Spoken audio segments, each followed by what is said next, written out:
Dark Snyder part 6 के starting में हमें दिखाया जाता है सॉर्सरर शोगुन समुराइज के सामने होते हैं समुराइज को रोकने के लिए। और सॉर्सरर शोगुन में एक जियोन भी होता है और जियोन सेन का भाई है और जियोन ने सेन की वाइफ को मार डाला था सोल ईटर स्वॉर्ड के लिए। डार्क स्नाइडर सॉर्सरर शोगुन पर बिल्कुल भी ध्यान नहीं देता और अबिगेल से कहता है मैं काल्सो को रोकने के लिए जा रहा हूँ, बाकी सब कुछ तुम लोग संभाल लेना। और उसके जाने के बाद जियोन काफी सारे डीमन को समन कर लेता है, लेकिन सब उस समुराइज मिलकर डीमन को मारने लगते हैं और इस फाइट में योको और अबिगेल भी साथ देते हैं। सेन जियोन से कहता है तुम एक गद्दार हो और तुम्हें मैं अपने हाथों से खत्म करूंगा और उसके ऊपर अटैक करता है। फिर हमें मेकअपाइन और थ्योरी दिखाए जाते हैं। थ्योरी की हाइट काफी ज्यादा छोटी हो गई थी क्योंकि डार्क स्नाइडर ने रिजेनरेशन वॉर्म को निकाल फेंका था। और मेकअपाइन और थ्योरी कासल में पहुंचते हैं जहाँ पर वो लोग देखते हैं सेला बर्फ में जमी होती है और मेकअपाइन उसे आजाद करता है। मेकअपाइन सोच में पड़ जाता है क्योंकि काल्सो के पास ही आइस की पावर थी। फिर हमें काल्सो दिखाया जाता है जो कि प्रिंसेस सिला के पास होता है और अचानक प्रिंसेस सिला के साथ अजीब सा रिएक्शन होने लगता है क्योंकि वो सिल कमजोर हो रही थी। तब तक वहाँ पर डार्क स्नाइडर पहुंच जाता है काल्सो को रोकने के लिए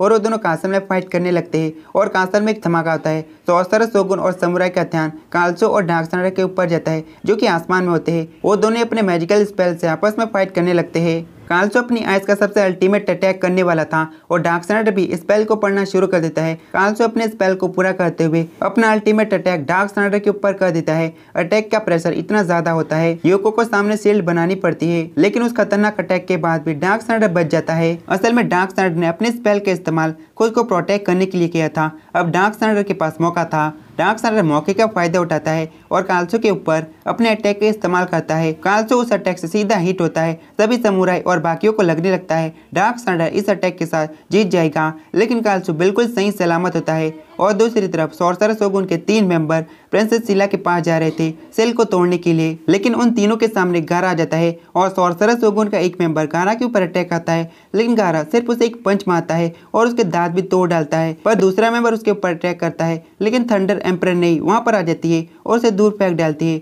यिंगवे उन दोनों को देखकर ही पहचान जाता है एक थंडर एम्परर नहीं है और दूसरा निंजा मास्टर गारा है। गारा यिंगवे से कहता है मुझे नहीं लगता कि तुम हमसे फाइट करने की कोशिश करने वाले हो। गारा और नई डार्क स्नाइडर और काल्सो को देखने लगते हैं। काल्सो अपने मन में कहता है मेरे पास अजीब सी पावर थी जिस वजह से दुनिया मुझसे नफरत करती थी, इसलिए मैं खुद को ही कोसता था, लेकिन फिर मेरी मुलाकात डार्क स्नाइडर से हुई। डार्क स्नाइडर के पास भी मेरी जैसे ही अजीब सी पावर थी, लेकिन डार्क स्नाइडर मुझसे बिल्कुल अलग था। डार्क स्नाइडर ना खुद से डरा और ना किसी और से डरा। जब पूरी दुनिया डार्क स्नाइडर के खिलाफ हो गई तब भी डार्क स्नाइडर ने सभी के साथ फाइट की। ये सब कुछ याद करते हुए काल्सो के इमोशंस वापस आने लगते हैं। काल्सो अपनी पावरफुल स्वॉर्ड निकाल लेता है, लेकिन उस स्वॉर्ड की मदद से वो डार्क स्नाइडर के ऊपर अटैक नहीं करता, वो खुद पर अटैक कर लेता है। कासल के अंदर प्रिंसेस सिला काफी ज्यादा जोर से चिल्ला रही थी लाइक एक जवान औरत। और इसी तरह गॉड ऑफ डिस्ट्रक्शन की आखिरी सील टूट जाती है और गॉड ऑफ डिस्ट्रक्शन आजाद हो जाता है और डार्क स्नाइडर काल्सो के पास होता है।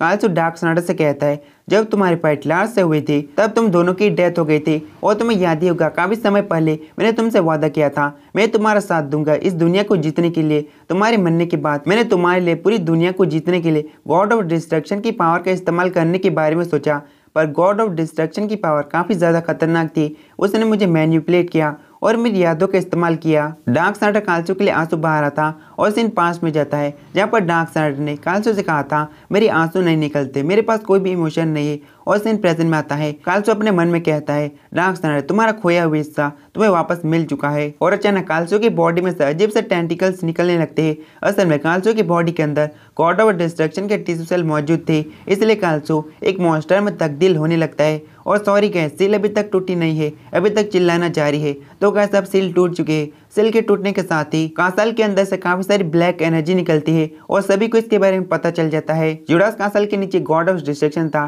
पूरा जुडास कासल ही डिस्ट्रॉय हो जाता है और गॉड ऑफ डिस्ट्रक्शन हवा में उड़ने लगता है। सभी लोग गॉड ऑफ डिस्ट्रक्शन को देखते हैं और गॉड ऑफ डिस्ट्रक्शन का चेहरा काफी ज्यादा भयानक था। वो अपनी पावर को रिलीज करते हैं, सारे के सारे घर तबाह होने लगते हैं और लोग मरने लगते हैं। मुफन अपने सामने एक बैरियर लगा लेता है और ग्रेट पेस जीओपी मेकअपाइन और थ्योरी तो काफी ज्यादा दूर थे, इसलिए उन्हें बैरियर लगाने की जरूरत नहीं पड़ती। गॉड ऑफ डिस्ट्रक्शन का चेहरा आसमान में सभी को दिखाई देने लगता है और गॉड ऑफ डिस्ट्रक्शन सभी से कहती है तुम सभी का अंत आ चुका है, अब तुम लोग गॉड के खिलाफ नहीं जा सकते। और डार्क स्नाइडर जमीन के ऊपर पड़ा होता है। कालसू वाला क्रिएचर उसके ऊपर अटैक आता है, लेकिन सामने गारा आ जाता है जो कि उसके अटैक को काउंटर कर देता है और वो अटैक उस मॉन्स्टर को ही लगता है और गारा एक हीरो वाली एंट्री मारता है। मेरी मानो तो यार गारा असली हीरो है, लेकिन वो मॉन्स्टर दोबारा से अटैक करता है पर थंडर एम्पर ने भी वहां पर आ जाती है जो कि उस मॉन्स्टर पर अटैक करती है। अबिगेल भी अपनी पावर का यूज करते हुए उस क्रिएचर के ऊपर एक फॉरबिडन मैजिक स्पेल का इस्तेमाल करता है। अब डार्क स्नाइडर के साथ उसके 3 डिवाइन किंग साथ में थे। तो कैसे यार ये वाला एपिसोड खत्म होता है,